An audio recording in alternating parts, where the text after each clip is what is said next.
कि विपक्ष जो है पिछले कई महीनों से लगातार संविधान की बात कर रहा है, संविधान बचाने की बात कर रहा है, संविधान की दुहाई। क्या आप आज मेरे कार्यक्रम से स्टालिन को एक कोई मैसेज देंगे कि भाई अगर अदालत आपसे कहती है माफी मांगने के लिए तो संविधान क्या इज्जत करते हैं, संविधान का जो है पालन करते हुए आपको माफी मांगनी चाहिए, ये नहीं कहना चाहिए अदालत कहेगी तब भी मैं माफी नहीं मांगूंगा। क्या मेरे मन से, क्या समाजवादी आरजेडी की तरफ से आधिकारिक रूप से इस बारे में कुछ कहा जा सकता है? देखिए, स्टालिन ने जो कहा, स्टालिन के लिए कोर्ट है, सब कुछ है। हम बिहार की बात कर रहे हैं, नहीं इसमें हंसने वाली कोई बात नहीं है। एक्सपोज हो गई ना, एक्सपोज हो गई। मुझे खराब हो जाएगा, मैं अम्मा बहन पे आ जाऊंगा, इनकी अम्मा बहन पे आ जाऊंगा। हेलो नमस्कार दोस्तों, चैनल पे आप सभी का एक बार फिर से स्वागत है। दोस्तों आज की डिबेट होने वाली है आरजेडी प्रवक्ता कंचना यादव और DD news anchor Ashok Srivastava के बीच में। दरअसल हाल ही में बीजेपी नेता ने बिहार के अंदर हिंदू एकता के लिए रैली निकाली, उसी पर तेजस्वी यादव भड़क गए और कहने लगे अगर मुस्लिमों को कुछ होगा तो हम ईंट से ईंट बजा देंगे। जब डिबेट में न्यूज़ एंकर साहब ने ये पूछ लिया कि ये ईंट से ईंट स्टालिन के लिए क्यों नहीं बजती जब वो सनातन का मूल समूल नाश करने के लिए बोलता है, तो जब तुम्हारी ये ईंट से ईंट कहाँ चली जाती है। इसी पर दोस्तों डिबेट के अंदर बवाल हो गया। डिबेट वीडियो बहुत ही इंटरेस्टिंग होने वाली है। आपसे रिक्वेस्ट है वीडियो को लाइक कर दें, चैनल पर नए हैं तो चैनल को सब्सक्राइब कर दें। खुद ही देखते हैं, चलते हैं डिबेट के अंदर क्या कुछ हुआ। बीजेपी की तरफ से जो भी सांसद ने, अररिया के सांसद ने बयान दिया उसकी भी भर्त्सना होनी चाहिए, हो रही है, और मैं सवाल बीजेपी से जरूर पूछूंगा। लेकिन ये जो लोग संविधान की दुहाई देते थे आज वो ईंट से ईंट बजाने की बात कर रहे हैं। संविधान के कौन से पन्ने पर लिखा है कि ईंट से ईंट बजाई जाए? देखिए, पहली बात अशोक जी, ईंट से ईंट बजाने का, मेरा आवाज मुझे बैक आ रहा है, अगर चाहे तो कम करवा दीजिए। ओके, करवा दीजिए जी। लेकिन जो बिहार में आज हम देख रहे हैं वो हम ये देख रहे हैं कि कमंडल की जो यात्रा निकाले थे, है ना, उसी कमंडल को रेप्लिकेट करने की कोशिश की जा रही है। जहां जहां पर कमंडल की यात्रा जाती थी वहां पर दंगा भड़काने और उकसाने की कोशिश होती थी, और उसी के चलते लालू जी ने समस्तीपुर में गिरफ्तार भी किया था आडवाणी जी को, और ये कहा था कि अगर इंसान ही नहीं रहेंगे तो मंदिर में घंटा कौन बजाएगा, और अगर इंसान नहीं रहेंगे तो मस्जिद में इबादत कौन करेगा। हम पहले इंसान की बात करेंगे, उसी इंसान की बात हो रही है। लेकिन मुझे मालूम है आपका दूसरा सवाल क्या होगा, लेकिन अररिया के जो सांसद ने कहा कि अगर अररिया में रहना है तो हिंदू बनकर रहना है, तो क्या जहां वहां पर जो मुसलमान है आप उनका मास कन्वर्जन की बात कर रहे हो, अररिया से भगाने की बात कर रहे हो, उनको खत्म करने की बात कर रहे हो, उनको मारने की बात कर रहे हो? आखिर में कौन सा संदेशा आप वहां के लोगों को देना चाहते हो? और तब लालू जी में ये हिम्मत थी, करेज था कि उन्होंने आडवाणी जी को गिरफ्तार करवा लिया। लेकिन क्या आज नीतीश जी में ये हिम्मत, गिरिराज सिंह जी के भड़काऊ भाषण, अररिया के सांसद के जो भड़काऊ भाषण है उसको रोक सके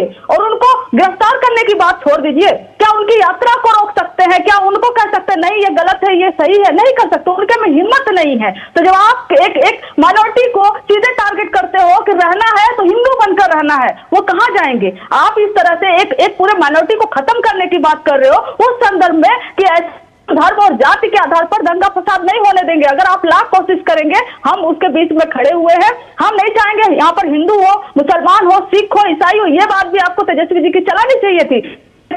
इंडिया में शांति प्रिय तरीके से, खासकर बिहार में लालू जी के बाद जो ये बना हुआ है कि सब लोग शांति प्रिय तरीके से, आप उसको भड़काने की कोशिश कर रहे हो। आपको सीमांचल से जाने की क्या जरूरत है? कंचना जी, मैं तो तेजस्वी यादव जी की वोट बाइट भी चला था, लेकिन मैंने बड़ा ढूंढा, मिली नहीं।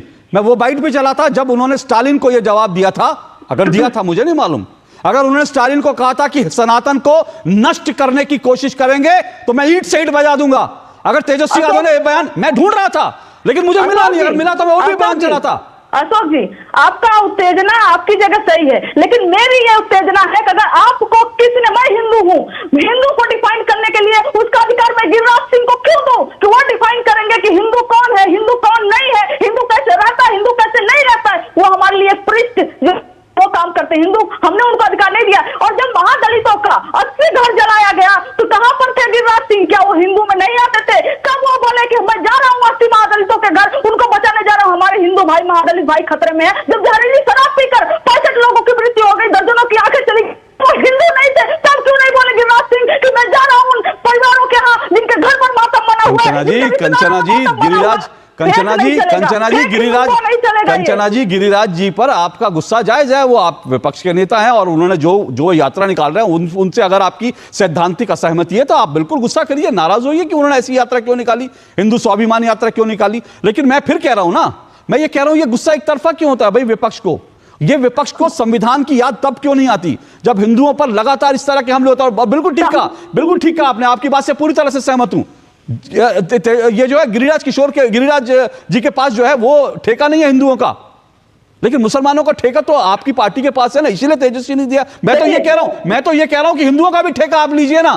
तेजस्वी जी हिंदुओं का भी ठेका ले कि अगर हिंदुओं के खिलाफ कोई बोलेगा तो मैं ईंट से ईंट बजा दूंगा। मैं अभी तेजस्वी जी के लिए तालियां बजाऊंगा कि देखो असली सेकुलर आदमी यही है जो हिंदुओं को खत्म करने के खिलाफ भी बोलता है, मुसलमानों को खत्म करने के खिलाफ भी बोलता है। संविधान कहता है कि आपको सरकार को, स्टेट को ये कोई भी पावर नहीं है कि रिलीजन में इंटरफेयर करे, और जब रिलीजन में इंटरफेयर करने की काम ये भारतीय जनता पार्टी वाले कर रहे हैं, एक मिनट आप सुन लीजिए। और जब जिस पर अटैक हो रहा है, चाहे वो हिंदू हो, चाहे मुसलमान हो, चाहे वो हिंदू में दलित हो, चाहे हिंदू में महादलित हो, ओबीसी हो, हम सबके साथ खड़े हैं। क्या महादलित हिंदू नहीं है? कंचना जी सारे आप महादलित के साथ खड़े हैं, महादलित के साथ खड़े हैं, दलित के साथ खड़े, ओबीसी के साथ खड़े हैं, बहुत अच्छी बात है, लेकिन हिंदुओं के साथ खड़े कब होंगे? मैं तो ये पूछ रहा हूं ना, मैं तो ये पूछ रहा हूं क्या ये सुनिए ना कंचना जी, सुनिए ना, ये जो सनातन है, ये जो महादलित हैं, ये जो दलित हैं, ये जो ओबीसी हैं, ये सब सनातन में आते हैं ना। उस सनातन को तो जड़ से मिटाने की, उस सनातन का समूल नाश करने के लिए इस देश में कार्यक्रम आयोजित हो रहे हैं,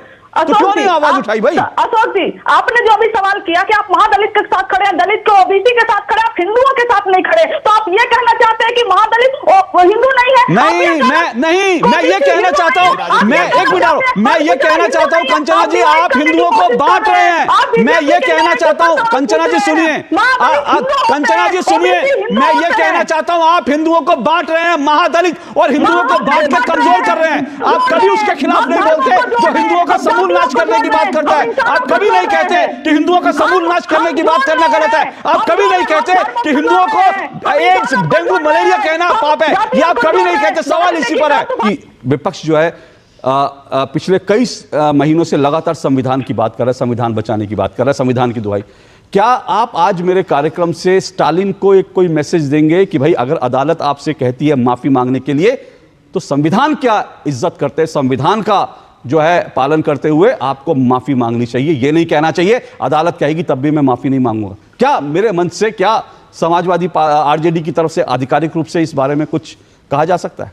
देखिए, स्टालिन ने जो कहा, स्टालिन के लिए कोर्ट है, सब कुछ है। हम बिहार की बात कर रहे हैं, नहीं इसमें हंसने वाली कोई बात नहीं है। एक्सपोज हो गई ना, एक्सपोज हो गई। नहीं हंसना, मुझे देखिए, ये आज एक व्यक्ति समझ चुका है